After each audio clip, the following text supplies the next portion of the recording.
सभी को फिर से अस्सलाम वालेकुम। सीटेट की तैयारी में मैथ्स पेडागोगी की आज का सेशन में हम देखेंगे, जिसमें हम मुख्तलिफ टॉपिक्स को इंशाल्लाह कम टाइम में डिस्कस करने की कोशिश करेंगे।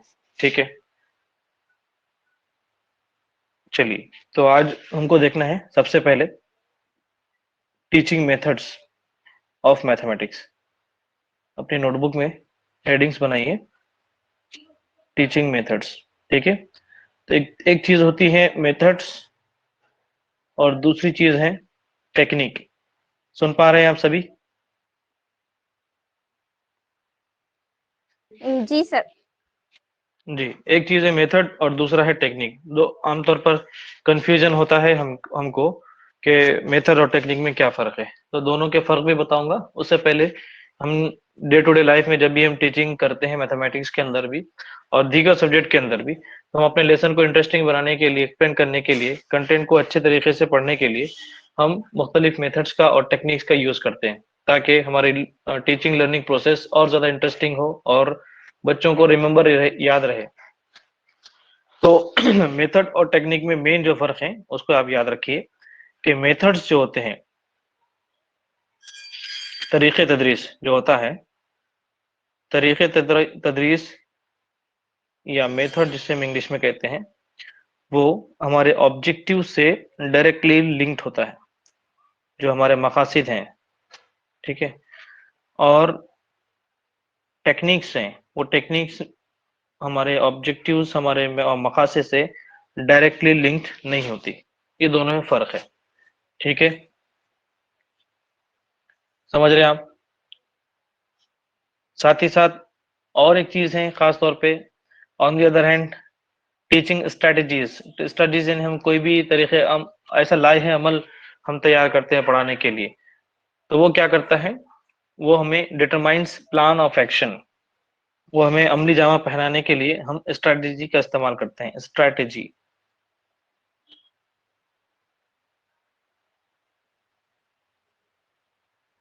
जो हम स्ट्रेटजीज बनाते हैं टीचिंग के दौरान, वो हमें प्लान ऑफ एक्शन के लिए काम आता है। ठीक है, तीन चीजें मैंने आपको बताया, मेथड, टेक्निक और तीसरा स्ट्रेटजी टीचिंग के लिए। अब मुख्तलिफ स्ट्रेटजीज, मुख्तलिफ टेक्निक्स, मुख्तलिफ किस्म के तरीके हम जो डे टू डे लाइफ में इस्तेमाल करते हैं। तो सबसे पहले मैथमेटिक्स के अंदर कौन कौन सी मेथड्स और टेक्निक का इस्तेमाल होता है, तो उनको कंबाइनली हम देखने की कोशिश करेंगे।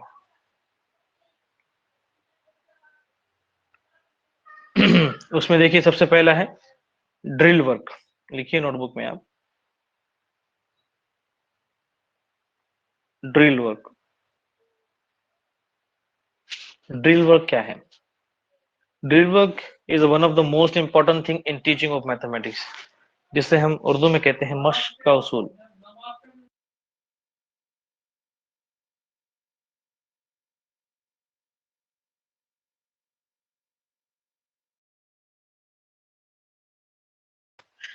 उर्दू में हम इसे कहते हैं मश्क का उसूल। ठीक है, ये फिर मश्क का तरीक़ेकार, जिसमें हम बच्चों को ज्यादा से ज्यादा ड्रिल करते हैं, मश्क करवाते हैं। इसीलिए रियाजी के अंदर इस तरीक़ेकार को, इस टेक्निक को बहुत ज्यादा अहमियत हासिल है, जिसके अंदर खास तौर पे हम हर सबक के बाद देखते हैं कि एक्सरसाइज लिख कर आता है, मश्क लिख कर आता है। तो उसके हम करते क्या है, drill and exercise occupy the important place of the mathematics in teaching and learning. खास तौर पे मैथमेटिक्स के ही सब्जेक्ट में आपको ये ड्रिल वर्ड का पेडागोगी के अंदर इस्तेमाल होता हुआ नजर आएगा, और इस तरीक़ेकार का भी, इस स्ट्रेटजी का भी तरीक़ेकार का इस्तेमाल आपको मैथमेटिक्स की टीचिंग में नजर आएगा। ये किस बेस पर होता है, ड्रिल वर्क किस बुनियाद पर हम काम करते हैं? Drill work is based on the psychological principle learning by doing. तो ये जो ड्रिल वर्क है, लर्निंग बाय डूइंग के प्रिंसिपल पर काम करता है। ठीक है, कौन सा प्रिंसिपल काम करता है? लर्निंग बाय डूइंग करते हैं ना हम। खासतौर पर आप देखिए कि हाँ जमा जी। का अमल हो, मनफी का अमल हो, जितने भी प्रोसेस है मैथमेटिक्स के अंदर, ऑपरेशन है, तो उसके अंदर हम मश्क करवाते हैं, और वो बार बार मश्क करने की वजह से बच्चे के अंदर वो स्किल पैदा होती है। समझ रहे हैं आप?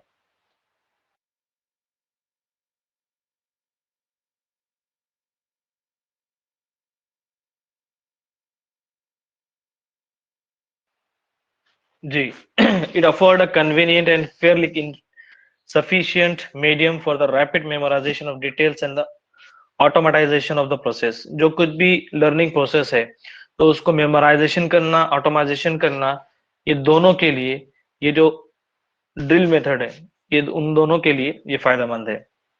अब साथ ही साथ इसमें और कौन सी चीजें हमको ख्याल रखना है कि किस चीज के ऊपर ये ड्रिल मेथड जो है एम्फसाइज करता है। Drill method emphasizes upon the concept and meaning must be regarded as essential for the understanding। Drill method के अंदर किस मकसद से या किस लिए किस बुनियाद पर करता है, तो ये कंसेप्ट की क्लियरेंस के लिए काम करता है। साथ ही साथ एसेंशियल अंडरस्टैंडिंग, अगर जमा का प्रोसेस हो रहा है बार कराने का मकसद ये है कि उसकी अंडरस्टैंडिंग बेहतर हो। इसमें ड्रिल मकसद रोट लर्निंग में शुमार नहीं होगा, ये रट्टी जो रटाने का जो प्रोसेस है उसके अंदर ड्रिल का शुमार नहीं होगा। ठीक है, फिर इसके फायदे क्या है? इसके फायदे ये कि the speed and accuracy in mathematics can not be possible without drill.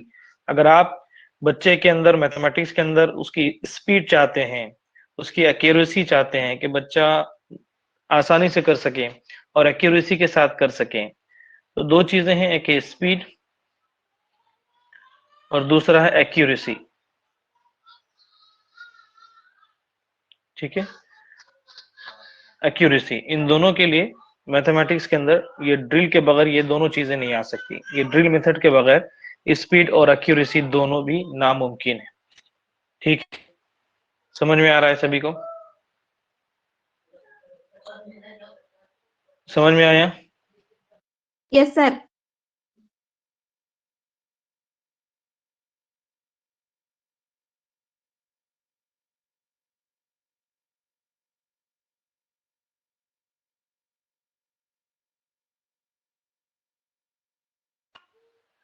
अब देखना है कि आप how to make drill effective. आप जो भी आपका मेथड है, अगर आप किसी भी कंसेप्ट के अंदर ड्रिल मेथड का इस्तेमाल कर रहे हैं तो आप उसको इफेक्टिव कैसे बनाएंगे? How to make drill effective. ठीक है, उसके अंदर सबसे पहला पॉइंट देखिए, उसके अंदर पहला पॉइंट में आपको ये सीखने को मिलेगा कि drill exercises should be conducted in such a manner that the pupil can work in different rates at different levels according to their abilities। different rates according to their abilities, बच्चे की जो एबिलिटी है उसके एतबार से आपको drill exercise कराना पड़ेगा। ठीक है, ऐसा नहीं है, ऐसा नहीं होना चाहिए कि कोई कमजोर बच्चा है उसको हार्ड लेवल की आप ड्रिल करा रहे हैं, एक टैलेंटेड बच्चा है उसको इजी लेवल करा रहे हैं। तो हर बच्चा जो अलग अलग एबिलिटीज का हमारे क्लास में होगा उसको अपने लेवल के हिसाब से, उसके एबिलिटी के हिसाब से आपको ड्रिल प्रैक्टिस कराना है। सेकंड है कि drill exercise should be brief and distributed over a period of time. ये कैसा होना चाहिए? ब्रीफ, मुख्तसर वक्त के लिए अडॉप्टेड होना चाहिए। आप बार बार अगर ड्रिल मेथड का इस्तेमाल करेंगे तो हो सकता है कि बच्चे जो है बोरियत का शिकार हो जाएंगे। ठीक है, तो ये ब्रीफ होना चाहिए और distributed over a period of time, कि एक वक्त के बाद मुतय्यना वक्त के लिए वो इस्तेमाल होना चाहिए। नेक्स्ट है drill should be consist of the several distinct activities involving different strategies of learning. Her drill activity के अंदर कुछ ना कुछ डिस्टिंक्ट एक्टिविटी होना चाहिए, डिफरेंट स्ट्रेटजीज होना चाहिए। हर मेथड के लिए आप एक ही स्ट्रेटजी इस्तेमाल कर रहे हैं, हर कंसेप्ट के लिए जो भी मैथमेटिक्स आप पढ़ा रहे हैं उसमें एक ही चीज आप बार बार करा रहे हैं, तो ये भी मुनासिब नहीं है। आप इसकी वजह से आपकी ड्रिल इफेक्टिव नहीं होगी। उसके बाद है कि variety of the problem will make the drill interesting. कोई एक कंसेप्ट है, उस कंसेप्ट के लिए आपको वैरायटीज ऑफ प्रॉब्लम प्रोवाइड करना पड़ेगी। ठीक है, जितनी आप वैरायटी देंगे तो उतनी ड्रिल इंटरेस्टिंग होगी।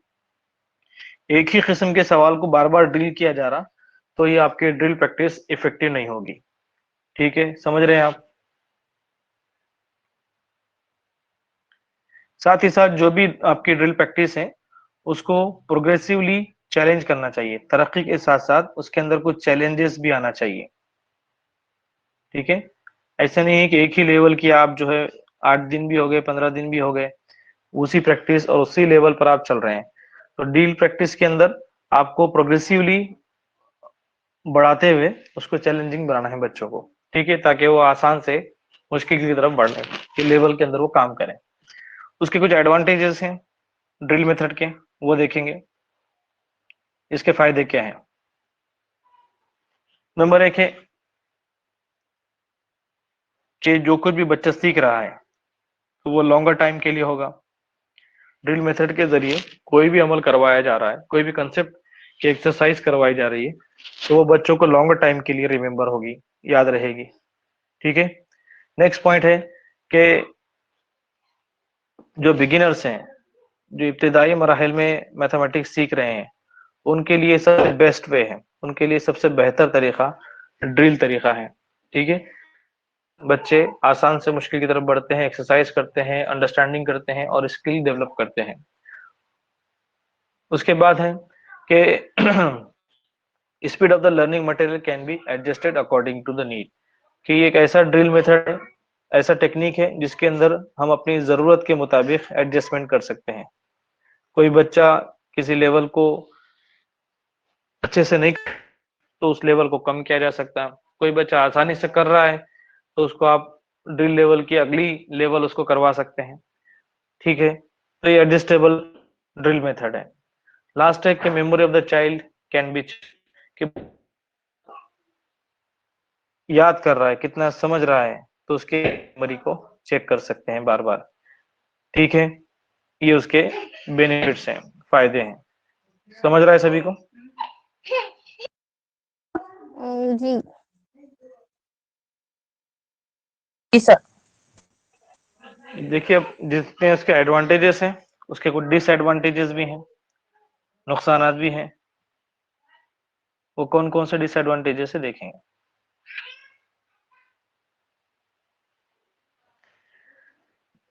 सबसे पहली बात यह है कि it is not suitable for all topics, कि आप हर टॉपिक की तदरीस ड्रिल मेथड के जरिए नहीं करा सकते, और ज्योमेट्री की प्रैक्टिस ड्रिल मेथड के जरिए बहुत कम करवा सकते हैं। ज्योमेट्री में कुछ ही टॉपिक होंगे जो आप ड्रिल के जरिए करवा सकोगे, अलजेब्रा में मैक्सिममली होंगे, लेकिन आप ज्योमेट्री में हर टॉपिक को आप ड्रिल मेथड से नहीं करवा सकोगे। इट इज अ ड्रॉबैक, ठीक है। दूसरा है कि it makes disturbance to other class, कि कुछ तरीके कार ड्रिल मेथड के अंदर ऐसे भी हो सकते हैं जो बाजू वाली क्लास को डिस्टर्ब भी कर सकते हैं, ठीक है। शोरगुल हो सकता है, बच्चे प्रैक्टिकली कोई काम कर सकते हैं, डिस्कस कर सकते हैं। नेक्स्ट है कि it is not effective without good and clear voice, अगर बच्चों तक आपकी गुड और क्लियर वॉइस नहीं है तो आप ड्रिल मेथड को अच्छे से नहीं कर पाओगे। Sometime drill become exercise in academic futility, कभी कभार ऐसा होता है कि अगर टीचर प्रॉपर से ड्रिल मेथड को सही तरीके से सही टेक्निक के साथ नहीं कर पा रहा है, तो वो सिर्फ एक एक्सरसाइज बन जाती है बच्चों के लिए, ठीक है, उससे कोई फायदा नहीं होता। नेक्स्ट है careful questioning by the teacher is usually needed in drill, जो भी टीचर हैं जो ड्रिल का इस्तेमाल कर रहा है उसके अंदर वो स्किल होना चाहिए कि वो ड्रिल को अच्छे से, इस मेथड को, इस टेक्निक को अच्छे से इस्तेमाल कर पाए। तो ये था ड्रिल इन मैथमेटिक्स। समझ में आया? Yes sir. जी sir. Ji.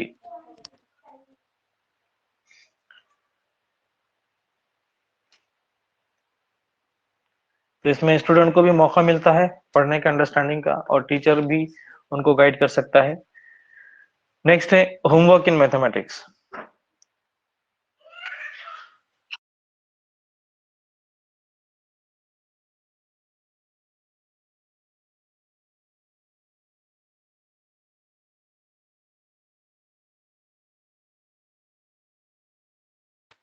Homework in mathematics,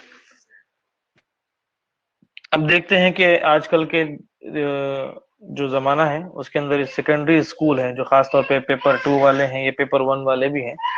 तो स्कूल का जो सिलेबस है सेकेंडरी, वो बहुत ज्यादा वास्ट हो चुका है, और पूरा पूरा के करिकुलम, पूरा सिलेबस स्कूल में सही तरीके से करना टीचर्स के लिए चैलेंज बन गया है।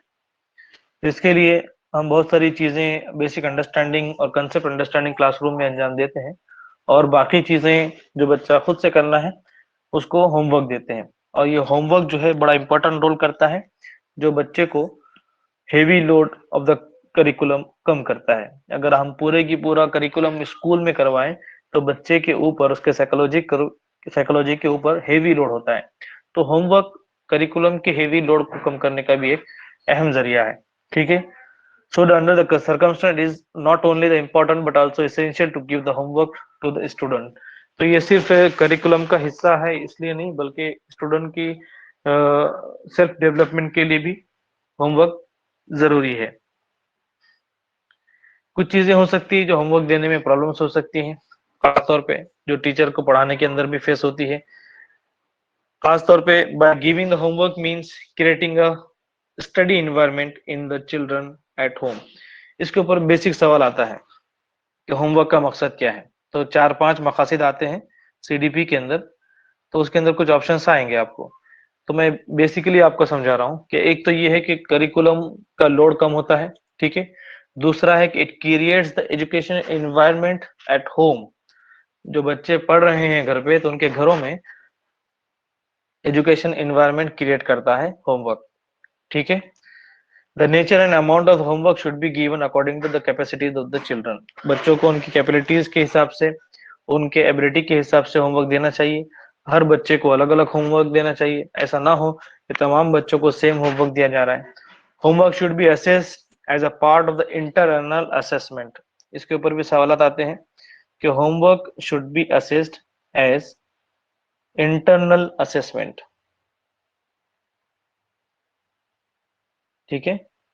ये अंदरूनी कदर पैमाई के अंदर उसको शुमार किया जाना चाहिए और उसको वेटेज भी दिया जाना चाहिए। इसलिए आपने इम्तिहान के इंदिराज नामे रजिस्टर देखे होंगे, है ना, एग्जाम रजिस्टर जिसे कहते हैं। तो होमवर्क के भी उसमें 10 मार्क होते हैं।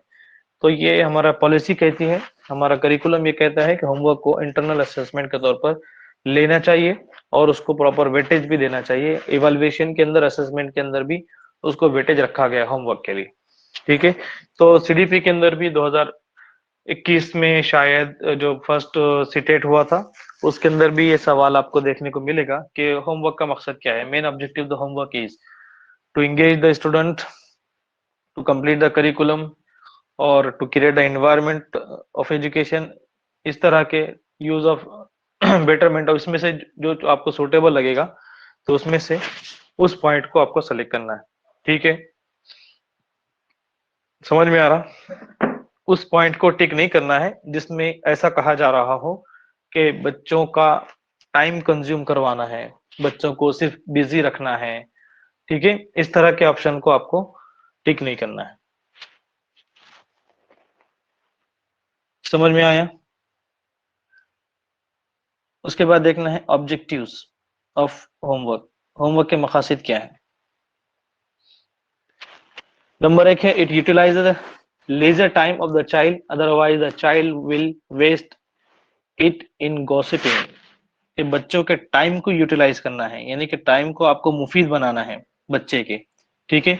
अगर आप बच्चों को होमवर्क नहीं देंगे तो बच्चा अपना टाइम वेस्ट करेगा गॉसिप्स में, मस्तियों में, शरारतों में, ठीक है। तो एक मकसद ये भी है बच्चों का मैंने शुरुआत में कहा कि बच्चों को सिर्फ एंगेज करना मकसद नहीं है, बल्कि उन्हें अच्छी मसरूफियत फराहम करना है, ठीक है। उनके टाइम का बेहतर इस्तेमाल करना है।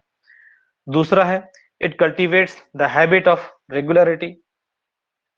बच्चों के अंदर रेगुलरिटी की हैबिट करता है कि बच्चा रोजाना स्टडी का हैबिट अपने अंदर पैदा करे।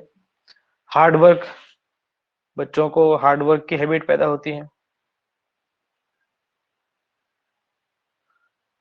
उसके बाद है कि provide the opportunity of independent work. Class में वो क्लास टीचर के, सब्जेक्ट टीचर के सुपरवाइज में होता है, घर पर वो इंडिपेंडेंटली वर्क कर सकता है, इंडिपेंडेंटली अपने आप को असेस कर सकता है, ठीक है, इंडिपेंडेंटली अपनी स्किल का यूज कर सकता है। तो इसका ऑब्जेक्टिव एक ये भी है कि to give opportunity of independent work. उसके बाद और एक ऑब्जेक्टिव ये है कि it provides opportunity for the application and practice of the gain knowledge. Application and practice of gain knowledge. उसने जो कुछ भी क्लासरूम में या स्कूल में सीखा है, तो घर पर जाकर उसका एप्लीकेशन करेगा, यानी इतलाफ करेगा, उसको इस्तेमाल करेगा और गेन नॉलेज करेगा। ठीक है, समझ में आया एडवांटेजेस। नेक्स्ट टॉपिक है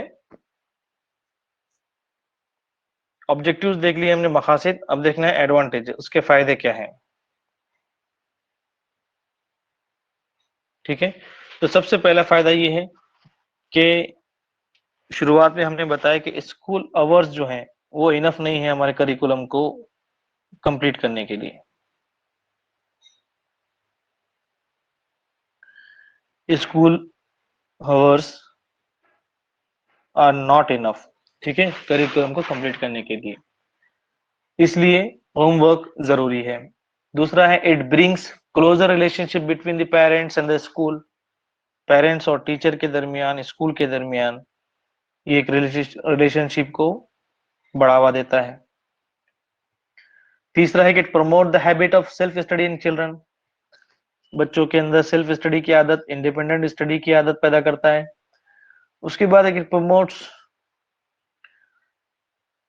the constant anxiety of doing homework promotes the progress of children, अगर बच्चा रोजाना होमवर्क करता है तो बच्चे के अंदर रोजाना ये जो है तरक्की की अलामत है। ठीक है, प्रोग्रेस ऑफ द चिल्ड्रन, ये उसके एडवांटेजेस थे। अब देखते हैं डिसएडवांटेजेस, उसके नुकसानात क्या हैं होमवर्क के। ठीक है, तो सबसे पहला नुकसान ये है कि home do not provide the suitable condition for work.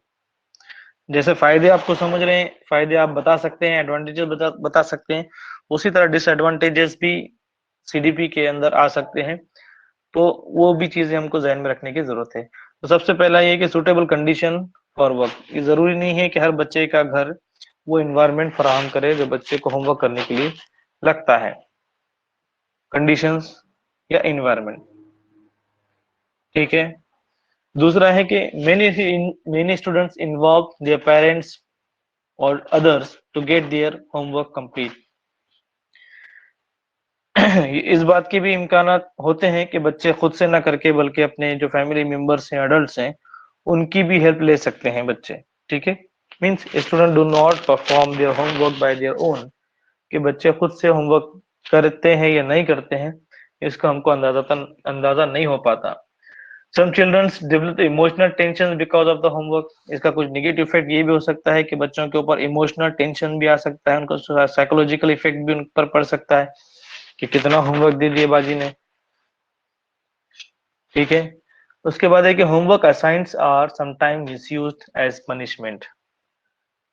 अब मकासद हमने देखे, उसके एडवांटेजेस हमने देखे, लेकिन डिसएडवांटेजेस में सबसे बड़ा दौर हाजिर में भी ये एक डिसएडवांटेजेस माना जाता है कि homework assignments are sometimes misused as punishment.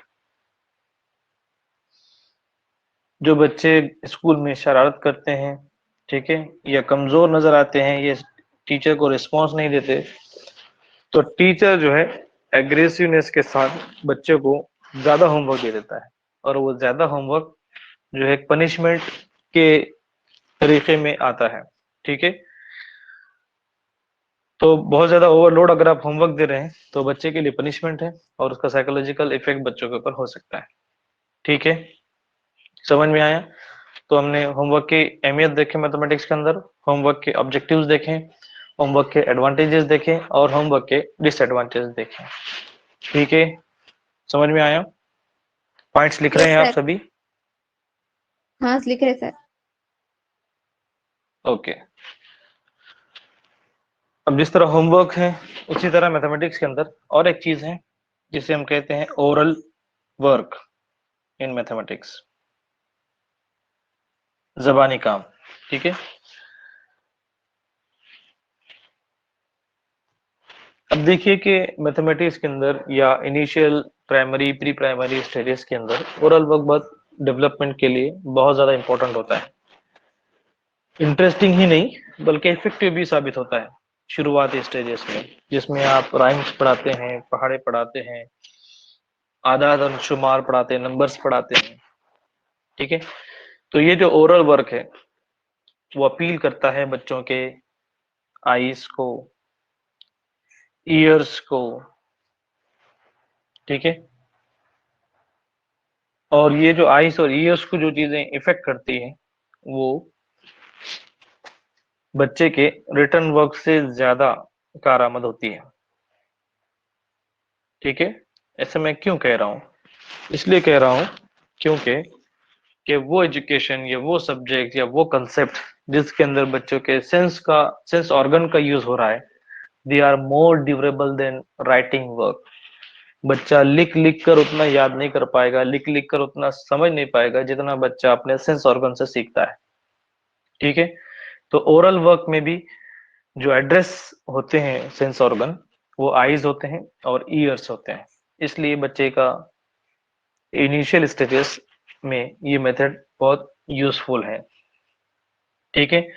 साथ ही साथ ओरल वर्क जो है, बहुत सारा राइटिंग वर्क बच्चों का भी और टीचर का भी टाइम बचाता है, राइटिंग टाइम बचाता है, ठीक है। समझ रहे हैं आप? साथ ही साथ oral work helps us in the mental calculation. Oral work की वजह से बच्चे के अंदर मेंटल कैलकुलेशन की एबिलिटी पैदा होती है, ठीक है। और it give the quick and easy start to process of learning. Quick and easy start. बच्चे को लिखना नहीं आता, पढ़ना नहीं आता, कुछ भी नहीं आता, बट आपने ओरली उसको सिखाना शुरू किया तो उसकी learning quick and fast start हो जाती है।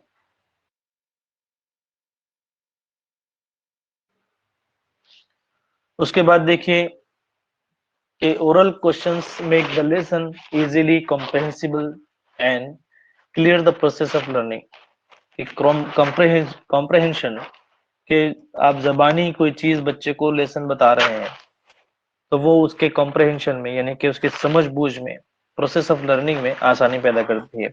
Oral questions can be graded as difficulty in a better manner.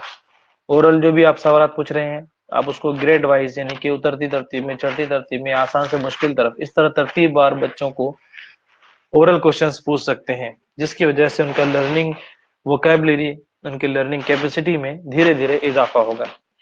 This demand power of careful listening, visualisation, quick thinking and decision making. तो ये ओरल वर्क जो है मैथमेटिक्स में, उसमें किस चीज की जरूरत होती है, ज्यादातर क्या डिमांड करती है? तो उसमें है कि आपका लिसनिंग आपकी केयरफुल होनी चाहिए, यानी बच्चे की, ठीक है। दूसरा, बच्चे का विजुअलाइजेशन, बसारत बच्चे की देखने की सलाहियत, ठीक है। तीसरा, quick thinking and decision making, ठीक है। तो इन चीजों का इस्तेमाल भी करना होता है बच्चों को, और इन चारों चीजों में कौन सी? Careful listening, visualisation, quick thinking and decision making, इन चारों पांचों चीजों में इस्तेमाल भी होता है और उसका इजाफा भी होता है। It is very easy to discover the weakness of a child through the oral work in mathematics and his mistakes can be recited, ठीक है। तो मिसाल के तौर पे, फॉर एग्जांपल, कोई भी टेबल ले लीजिए। अगर बच्चा 7 का टेबल आपके सामने पढ़ रहा है, ठीक है, तो 7 का टेबल पढ़ने के बाद फौरी आप, या फिर आपने बच्चों से ये कहा कि आप 2 से लेकर 7 तक के टेबल आप सुनाइए, तो बच्चे का वीकनेस समझ में आएगा कि बच्चा नंबर में गलती कर रहा है, या बच्चे को याद रखने में दुश्वारी है, या बच्चे के प्रोनाउंसिएशन में दुश्वारी है, उसका ओरल प्रोनाउंसिएशन कैसा है। ये तमाम वीकनेस भी बच्चों की आपको पता चलेंगे, कहाँ गलती हो रही है, कहाँ वो याद करने में प्रॉब्लम फेस कर रहा है, तो ये एक उसके लिए सुटेबल है। इसलिए all new process and methods should be introduced initially in the pupil's mind orally।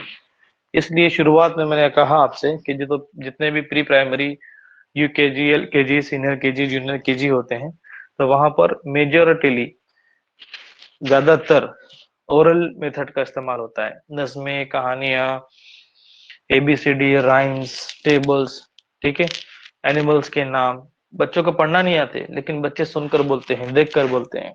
तो ओरल वर्क इब्तदाई जमातों में और खासकर मैथमेटिक्स में भी बहुत ज्यादा फायदेमंद है, ठीक है। उसके एडवांटेजेस आपको देखना है। एडवांटेजेस में पहला एडवांटेजेस ये है कि इस टेक्निक की वजह से हम बच्चे की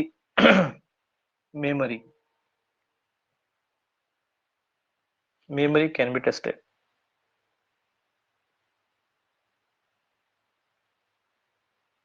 ठीक है, आप बच्चे की मेमोरी को जांच कर सकते हैं। दूसरा है confidence in the process of learning can be develop. बच्चे का कॉन्फिडेंस आप डेवलप कर सकते हैं। ठीक है, तीसरा है thinking, understanding, imagination power of the child can be develop. Thinking है, दूसरा है अंडरस्टैंडिंग,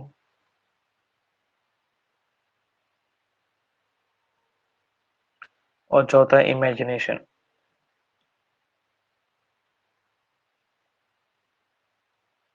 ठीक है,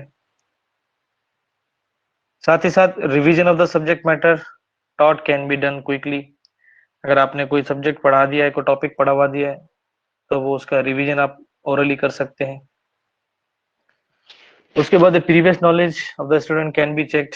आप जबानी नया सबक है, नया टॉपिक स्टार्ट करते वक्त आप प्रीवियस नॉलेज की जांच करते हैं। Previous knowledge of the student can be checked quickly with in a short period of time. उसके बाद है कि student become more attentive in class because at the moment any student can be asked for the answer the oral questions. अगर आप जबानी कोई काम कर रहे हैं तो बच्चे को इस बात का खदशा होता है कि कोई भी सवाल मुझसे पूछा जा सकता है, इसलिए बच्चों का attention oral work in mathematics में बना रहता है। ठीक है, ये उसके एडवांटेजेस थे। समझ रहे हैं आप सभी? Yes sir. ओके, अब उसके कुछ नुकसानात भी हैं, डिसएडवांटेजेस भी हैं, वो देखते हैं।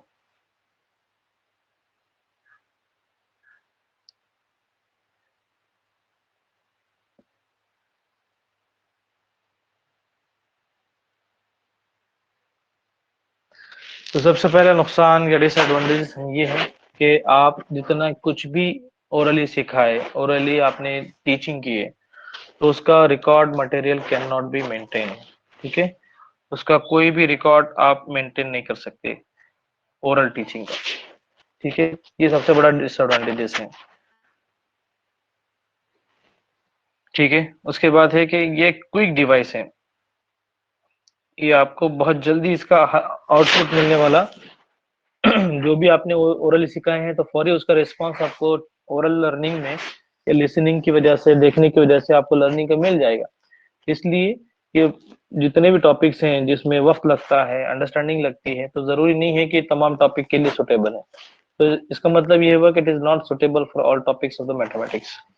ठीक है, उसके बाद है कि all the problems can not B solve verbally, के जितने भी प्रॉब्लम्स है, ये टॉपिक्स हैं, अभी हमने कहा आपके सामने कि मुमकिन नहीं है कि हर चीज आप बच्चों को जबानी करवाएं। लास्ट है कि learn material can not be retained for a long time. आप जो कुछ भी जबानी बता रहे हैं, जबानी पढ़ा रहे हैं, बच्चा जबानी सीख रहा है, तो ये बस बच्चे की स्टार्टअप के लिए, बच्चे के लर्निंग स्टार्टअप के लिए ये इफेक्टिव है। लॉन्ग टाइम के लिए आप तीसरी में भी आ गया बच्चा तो जबानी पढ़ा रहे, चौथी में भी बच्चा आ गया तो जबानी पढ़ा रहे, तो यहाँ पर ये सुटेबल नहीं होगा। ठीक है, तो इनिशियल स्टेज में स्टार्टअप लर्निंग के लिए ये ठीक है। समझ में आ गया ओरल वर्क इन मैथमेटिक्स? जी। ओके, अब जिस तरह जबानी काम है उसी तरह रिटर्न वर्क है इन मैथमेटिक्स। मैथमेटिक्स के अंदर रिटर्न वर्क क्या है? तो शुरुआत में हमने देखे थे कि ड्रिल के अंदर हमने देखे थे कि दो चीजें हैं, एक है एक्यूरेसी, है ना, बच्चों के अंदर लाने के लिए, बच्चों के अंदर राइटिंग एसेंशियल्स पैदा करने के लिए रिटर्न वर्क जरूरी है। ठीक है, on the basis of the psychology of the visual and auditory types, it is evident that all the children cannot be benefited from the oral work done। के बच्चों के समाज की वजह से, बच्चों की बसरत की वजह से, उनके अकॉर्डिंग टू साइकोलॉजी, ये जरूरी नहीं है कि सभी के सभी बच्चे ओरल अंडरस्टैंडिंग कर सके या ओरल मेथड से लर्निंग कर सके। इसलिए ओरल जो वर्क हैं, जो गुज़िश्ता टॉपिक हमने देखे, वो सिर्फ एक सप्लीमेंट के तौर पर हम इस्तेमाल कर सकते हैं। किसका सप्लीमेंट? राइटिंग वर्क का। It is better to join the both of these techniques together. और ये मैथमेटिक्स के अंदर अगर हम दोनों को ज्वाइन करते हैं, दोनों का इस्तेमाल करते हैं, तो ये बेटर है, राइटिंग वर्क भी और ओरल भी। One without the order is वैग एंड पर्पसलेस। अगर आप सिर्फ एक ही इस्तेमाल करते हैं, एक दूसरे का इस्तेमाल नहीं करते हैं, सिर्फ ओरल का इस्तेमाल करते हैं, रिटर्न का नहीं करते हैं, रिटर्न का इस्तेमाल करते हैं, ओरल का नहीं करते हैं, तो आपका जो पर्पस है वो आपका फेल हो जाएगा। तो both written and oral work are combined process of the instruction complete. क्या आपको दोनों का भी इंस्ट्रक्शन के दौरान ओरल और रिटर्न दोनों का भी इस्तेमाल आपको करना जरूरी है। ठीक है, अब उसके एडवांटेजेस देखिए हम कि रिटर्न वर्क के एडवांटेजेस क्या है, फायदे क्या है। रिटर्न वर्क कॉमन चीजें बहुत ज्यादा नहीं बता रहा हूं मैं आपको, रीडिंग वाइज आप समझ लेते रिटर्न वर्क क्या है, ओरल वर्क क्या है, सभी को समझता है, लेकिन उसके टॉपिक वाइज अगर देखें तो आपको सिलेबस का सही अंदाजा हो जाएगा। तो एडवांटेजेस क्या है? एडवांटेजेस में सबसे पहला रिटर्न वर्क का काम ये है कि learning by technique is retainable for a long time. जो कुछ भी बच्चा सीख रहा है इसके इसके जरिए, तो वो लर्निंग कैसी रहेंगी? लॉन्ग टाइम रहेंगी। ठीक है, दूसरा है memory of the child can be tested. जो कुछ भी बच्चे ने सीखा है, तो रिटर्न वर्क के जरिए बच्चे की मेमोरी को आप टेस्ट कर सकते हैं। साथ ही साथ अब बच्चा लिख रहा है, तो उसकी राइटिंग एबिलिटी का आपको अंदाजा होता है। ठीक है, राइटिंग पावर का आपको अंदाजा हो सकता है। साथ ही साथ अब बच्चा खुद से जवाब लिख रहा है या खुद से कोई प्रॉब्लम सॉल्व कर रहा है, तो writing work is also a symbol of self confidence. ठीक है, सिर्फ ओरल जवाब देना ही सेल्फ कॉन्फिडेंस नहीं है, बल्कि खुद से आंसर लिखना भी एक कॉन्फिडेंस है। ठीक है, मिस्टेक कैन बी चेक्ड। बच्चा जो कुछ भी लर्निंग के अंदर मिस्टेक कर रहा है, तो राइटिंग में अगर वो मिस्टेक करता है तो उसको आइडेंटिफाई कर सकता है टीचर। ये उसके एडवांटेजेस है। ठीक है, नेक्स्ट है डिसएडवांटेजेस। उसके नुकसान क्या है राइटिंग वर्क के? सबसे पहला ये है, हमने ओरल में देखे थे उसको बहुत कम टाइम लगता, राइटिंग वर्क में इसको ज्यादा टाइम लगेगा। ठीक है, टाइम कंज्यूमिंग है। कोई भी काम दीजिए आप, टीचर को टाइम लिखने के लिए लगेगा, स्टूडेंट को भी लिखने के लिए टाइम लगेगा। दूसरा है, it is very laborious technique. ऐसा लगता है कि बस आपको लिखना है, टीचर लिखा रहा है और बच्चा लिख रहा है। ठीक है, तो एक लाइब्रेरी का तरीका ना हो जाए कि बच्चा पढ़ रहा है, बच्चा लिख रहा है, मॉलम पढ़ा रहा है, बच्चा लिख रहा है, ऐसा भी ना हो। It is not suitable for the beginner because learning of the tables and counting can be done more effectively by proper drill work। अब राइटिंग वर्क जो है तो वो सिर्फ इतने लिए खास तौर पे टेबल्स हैं या फिर काउंटिंग नंबर्स हैं, तो ये जो जितना ड्रिल मेथड के जरिए आप अच्छे तरीके से कर सकते हैं, वो राइटिंग मेथड से नहीं कर पाओगे। ठीक है, जिसमें बार बार आदाद शुमार बच्चों के सामने लाए जाते हैं, बच्चे उसके ऊपर अंडरस्टैंडिंग करते हैं। ठीक है, तो ये राइटिंग मेथड सुटेबल नहीं है। Learning by this technique can not be carried out independently before writing oral instructions are must. आप ओरल वर्क के बगैर आप राइटिंग का काम नहीं कर सकते, ना बच्चों को दे सकते हैं। ठीक है, लास्ट है कि it is not suitable for physically handicapped children. ये तो एक फिजिकली कोई हैंडीकैप बच्चे हैं तो उनके लिए खास तौर पे ये सुटेबल नहीं है। ठीक है, ये उसके डिसएडवांटेजेस समझ में आ गया, राइटिंग वर्क के एडवांटेजेस और डिसएडवांटेजेस।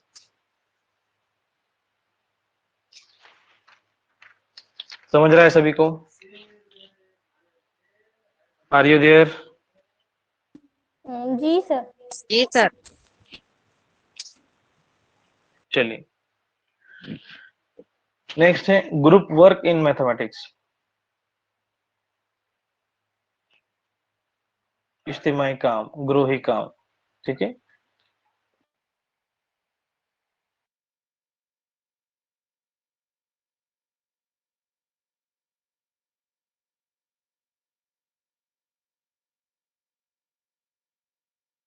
ग्रुप वर्क जो है बच्चों को ग्रुप में काम करने के लिए दिया जाता है, जिसमें बच्चे स्टूडेंट के दीगर स्टूडेंट के साथ काम करते हैं, एक्टिविटीज़ परफॉर्म करते हैं, प्रोजेक्ट काम करते हैं, असाइनमेंट करते हैं, प्रैक्टिकल वर्क करते हैं। ठीक है, इसके छोटी पाता है किस लिए, to do work sir in group, आपकी अपने आवाज हम बहुत जोलियों के ज्यादा लिए, अपने कट रही। क्लासमेट के साथ काम करने के लिए। पुराने ज़माने में ज़्यादातर जो है ओरल और ड्रिल खास तौर पे बच्चों को एड्रेस करने के लिए ग्रुप एक्टिविटीज़ के लिए होते थे। At present number of teachers uses group work to discuss the various problems in issues with their disciples. आज के दौर में खास तौर पे मॉडर्न एजुकेशन के अंदर सिर्फ टीचर ज़बानी ही और ड्रिल तरीके का इस्तेमाल ना करते हुए बच्चों को बहुत सारे लर्निंग बाय डूइंग के वर्क भी देता है, प्रोजेक्ट्स देता है, ठीक है, असाइनमेंट्स देता है, जिससे बच्चों को अपॉर्चुनिटीज़ मिलती हैं कि वो खुद से काम करें अपने हमजोलियों के साथ, अपने क्लासमेट्स के साथ। तो उसके कुछ कैरेक्टरिस्टिक्स हैं, ठीक है, उन कैरेक्टरिस्टिक्स में पॉइंट वाइज हम देखेंगे शॉर्ट में। Group should be homogeneous in matter of intelligence and level of achievement. अब जो ग्रुप में काम दे रहे हैं तो वो ग्रुप कैसा होना चाहिए, होमोजीनियस। होमोजीनियस और हेट्रोजीनियस हमने ऑफलाइन क्लास में आपको बताए थे। तो जिसमें यकसा जहानत के तलबा होते हैं हम उसे होमोजीनियस ग्रुप ऑफ स्टूडेंट कहते हैं, और जिस क्लास में, जिस ग्रुप में मुख्तलिफ जहानत के तलबा होते हैं हम उन्हें हेटरोजीनियस ग्रुप ऑफ स्टूडेंट्स कहते हैं। ठीक है, होमो यानी सेम। तो अब अगर ग्रुप स्टडी आप करवा रहे हैं, ग्रुप वर्क करवा रहे हैं, तो याद रहे कि वो ग्रुप कैसा होना चाहिए, होमोजीनियस होना चाहिए। Two heads are better than one. ठीक है, two heads are better than, ये कहावत है, एक से भले दो, तो काम भी अच्छा होगा। Exchange of ideas and opinions can take place efficiently. कोई बच्चा है, एक से ज़्यादा बच्चे हैं, तो उसके अंदर एक्सचेंज ऑफ आइडियाज़ होंगे, ओपिनियंस होंगे। ठीक है, it makes competitive cooperation against the group members. तो ये कॉम्पिटिटिव इन्वायरमेंट बच्चों के अंदर क्रिएट करता है एक्टिविटी के करने के लिए। Utilisation of the experience and learning from one another. जो बच्चों ने इक्तिसाब हासिल किया है तो एक दूसरे का इक्तिसाब से वो फ़ायदा उठाते हैं, यूटिलाइजेशन करते हैं। The best age in which group में most profitable is this age from 8 to 12। तो ये ग्रुप लर्निंग या ग्रुप वर्क का जो सबसे बेस्ट एज है वो 8 से 12 साल के बच्चों के लिए ये ग्रुप वर्क बेस्ट है। ठीक है, ग्रुप वर्क के सबसे इसेंशियल कंपोनेंट्स क्या हैं, ग्रुप वर्क के इसेंशियल कंपोनेंट्स क्या हैं। Number 1 teacher, number 2 problem, problem होना चाहिए सामने। नंबर 3 कंटेंट, मवाद भी होना चाहिए। नंबर 4 ग्रुप होना चाहिए, होमोजीनियस हो तो बेहतर है। और नंबर 5 है एवेल्युएशन, जो कुछ भी आपने ग्रुप में वर्क दिया है उसका इवेल्युएशन होना चाहिए। ठीक है, तो ये 5 एसेंशियल कंस्टिट्यूएंट्स हैं, कंपोनेंट हैं ग्रुप वर्क के। ठीक है, तो आज के लिए इतना काफ़ी है कि इंशाल्लाह और अगर कल वक्त मिले तो हम अगला टॉपिक देखेंगे, बचे हुए टॉपिक्स को डिस्कस करेंगे। तो आज के लिए हमने मेथड्स देखें, जिसके अंदर इन मैथमेटिक्स देखें, ड्रिल को इफेक्टिव कैसे बनाते हैं वो देखें, ड्रिल के एडवांटेजेस देखें, ड्रिल के डिसएडवांटेजेस देखें, होमवर्क देखें, होमवर्क का इंपॉर्टेंस देखें, होमवर्क के ऑब्जेक्टिव्स देखें, होमवर्क के एडवांटेजेस, होमवर्क के डिसएडवांटेजेस, मैथमेटिक्स देखें, उसका इंपॉर्टेंस देखें, उसके एडवांटेज और उसके रिटर्न वर्क, उसके एडवांटेजेस डिसएडवांटेजेस, और ग्रुप वर्क इन मैथमेटिक्स, उसका इंपॉर्टेंस, उसके कैरेक्टरिस्टिक्स और essential components of the group work. ठीक है, उम्मीद करता हूँ कि इन जो टॉपिक हमने समझाने की कोशिश की है तो आप समझे होंगे। इसी टॉपिक में अगर आपके पास बुक है तो आपसे गुजारिश करता हूँ कि आगे के टॉपिक भी आप पढ़िए, जिसके अंदर आगे टॉपिक हैं सेल्फ स्टडी। ठीक है, जिसमें बच्चा खुद से अंडरस्टैंडिंग करेगा। ठीक है, उसके अंदर बच्चे का सेंस और रेगुलरिटी बढ़ेगी। ठीक है, बच्चे इंडिपेंडेंटली पढ़ेंगे, अपॉर्चुनिटी मिलेंगी अपने हाथ से नॉलेज हासिल करने का। ठीक है, सेल्फ स्टडी को वो करेजियस करेगा।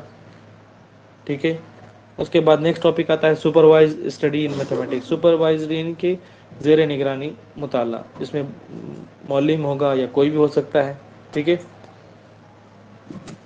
पूरी क्लास को भी आप ले सकते हैं आपके सुपरविज़न में, या फिर किसी एक बच्चे को भी आप इंस्ट्रक्शन दे के सुपरवाइज़ करवा सकते हैं, ठीक है। उसके बाद और भी चीज़ें हैं, कौन कौन सी चीज़ें सुपरवाइज स्टडी में आपको ख्याल रखना है। रिव्यू है, इयादा है, असाइनमेंट्स हैं, ठीक है, उसके इम्पोर्टेंस हैं, उसके कैरेक्टरिस्टिक्स हैं असाइनमेंट्स के। साथ ही साथ जो ख़ास तौर पे पूछा जाता है सवाल, तो वह ब्रेन स्टॉर्मिंग से मुतालिक सवाल आते हैं, ठीक है, जिसमें ब्रेन स्टॉर्मिंग जो मेथड है वो प्रॉब्लम सेंटर्ड है। It is based on the modern theory of the generalisation of task. In this technique the content is largely determined by the student. Brain creates situations for the student and teacher interaction and both remain active in the teaching। ऐसा होता है जिसमें जहन के ऊपर, बच्चों के जहानत के ऊपर बहुत ज़्यादा ख़ास तौर पर तवज्जो दी जाती है, जिसमें मुख्तलिफ़ किस्म के टेक्निक्स होते हैं बच्चों को इंकरेज करने के लिए, क्रिएटिविटी के लिए। तो ब्रेन स्टॉर्मिंग के मुताबिक भी आप कुछ सवालात भी देखिए प्रीवियस ईयर के, और कंटेंट भी देखिए, ठीक है। समझ में आई आज की चीज़ें सभी को? जी सर। ठीक है, तो आज के लिए इतना इंशाल्लाह कल अगर वक्त मिलता है तो इंशाल्लाह कल फिर से हम मैथमेटिक्स के बचे हुए टॉपिक को कवर करने की कोशिश करेंगे। जज़ाकल्लाह खैर, शुक्रिया, अस्सलाम वालेकुम, अल्लाह हाफिज़। अल्लाह हाफिज़। Subscribe now and press the bell icon. Never miss an update.